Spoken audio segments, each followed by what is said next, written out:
In the early 1800s, in the small town of Adams, Tennessee, a shadow began to stir. It was quiet at first, so quiet that no one paid attention. But soon, the Bell family would discover that the darkness living among them was far more than superstition. It was real. John Bell was a respected farmer, a man of faith and strong family values. He and his wife Lucy had moved to this peaceful countryside seeking a better life for their children. The rolling hills, green pastures, and silence of the land promised harmony, but something unseen was already watching them from the woods that bordered their property. One morning in 1817, John sat at his wooden table reading scripture, while Lucy prepared breakfast.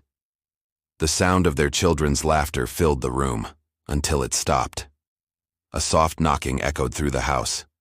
3 slow, heavy knocks. John looked toward the door. No one was there. He stepped outside, expecting a neighbor or an animal. The yard was empty. The air was still. "Probably just the wind," he said quietly. But it wasn't the wind. That evening, as the family gathered for prayer, a whisper drifted across the room. It was faint, but unmistakable. "John!" Lucy's hands trembled. The children looked around in confusion. John searched the dark corners of the room, his heart pounding, but there was nothing. Only silence. From that night on, the Bell home would never again be silent. Days passed, and the strange noises grew bolder. Scratching came from the walls. Tapping echoed from the ceiling. Heavy footsteps moved through the halls, though no one was there. The children cried at night, claiming they heard voices calling their names. Lucy often woke up to feel something brushing her hair, as though invisible fingers were stroking it gently. Fear replaced faith. They prayed harder, but the more they prayed, the louder the disturbances became. One afternoon, while inspecting his fields, John saw something that made his blood run cold. A creature stood near the edge of the woods, part dog, part rabbit, its yellow eyes fixed on him. He raised his rifle and fired. The shot echoed across the valley. But when the smoke cleared, the creature had vanished. No tracks, no blood, nothing.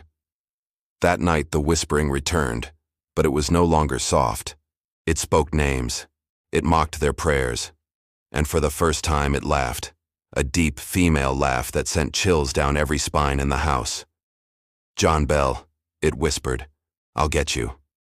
The Bells tried to keep their terror secret. But soon, the neighbors began to notice. Lucy's health declined, and John appeared pale and weary.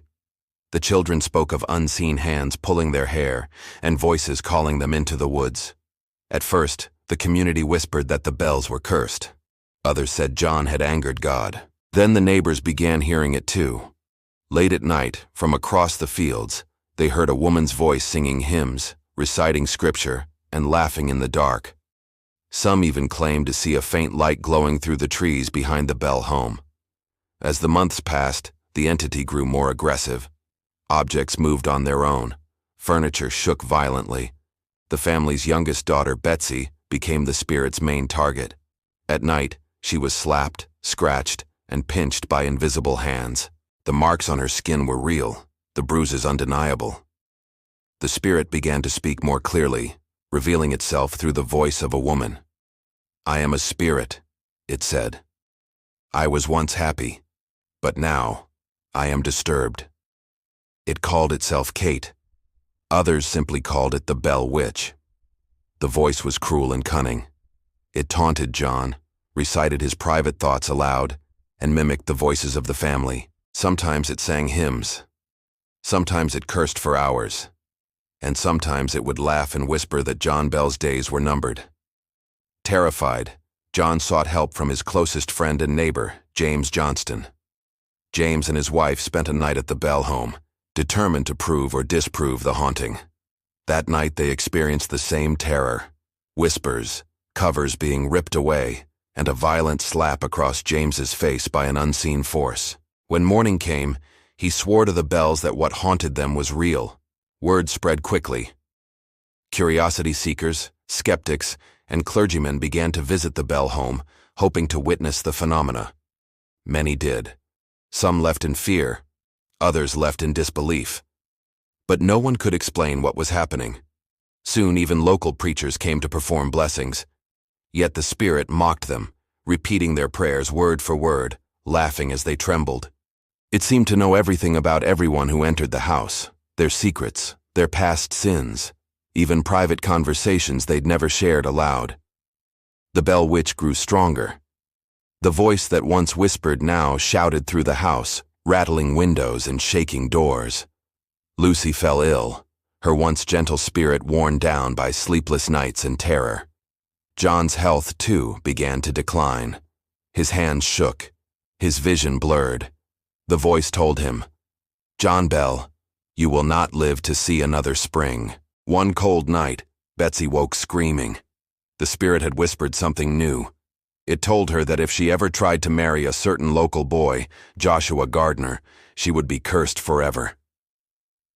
The next day, Betsy broke off the engagement in tears. It was clear now. The entity didn't just haunt, it controlled. By 1819, the Bell Witch had become infamous across Tennessee. Travelers came from miles around to hear the disembodied voice that could quote scripture, debate theology, and insult anyone who challenged it. It mocked generals, priests, and skeptics alike. Even Andrew Jackson, a military hero and future president, was said to have visited the Bell farm, curious to see the haunting himself.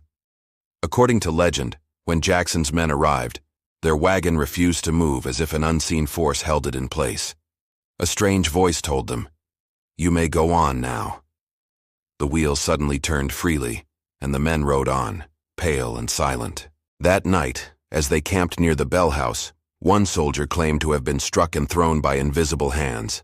Jackson reportedly said, "I'd rather face the British again than spend another night with the Bell Witch." For the Bells, there was no escape. Every prayer, every exorcism attempt only seemed to feed the spirit's power. It called itself the avenger of an old wrong, though no one knew what it meant.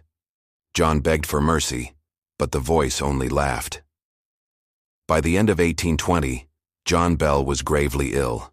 His family found a mysterious vial of dark liquid in his cupboard, a substance no one recognized. The spirit's voice echoed through the house. "I gave old Jack Bell that medicine. He'll never wake again." John died soon after. At his funeral, the voice laughed and sang a mocking hymn over his coffin. "Goodbye, John Bell," it said. "Goodbye forever." After John's death, the spirit's visits grew less frequent. By 1821, it announced that it would leave but return in 7 years, and as mysteriously as it came, it was gone. But the story didn't end there. 7 years later, the whispers returned. The Bell family heard them again, faint, distant, but unmistakable. The legend of the Bell Witch spread far beyond Tennessee, whispered from generation to generation. Some say the spirit never truly left Adams. Others believe it still lingers near the old Bell property, hidden among the trees, waiting for the living to call its name. And so, the question remains, what haunted the Bell family? Was it a restless soul seeking vengeance? A curse born of guilt and secrets? Or something far older? Something that never truly dies? Because in Adams, Tennessee, on quiet nights when the wind stands still, locals still claim to hear the faint echo of a woman's voice calling softly through the woods. John Bell,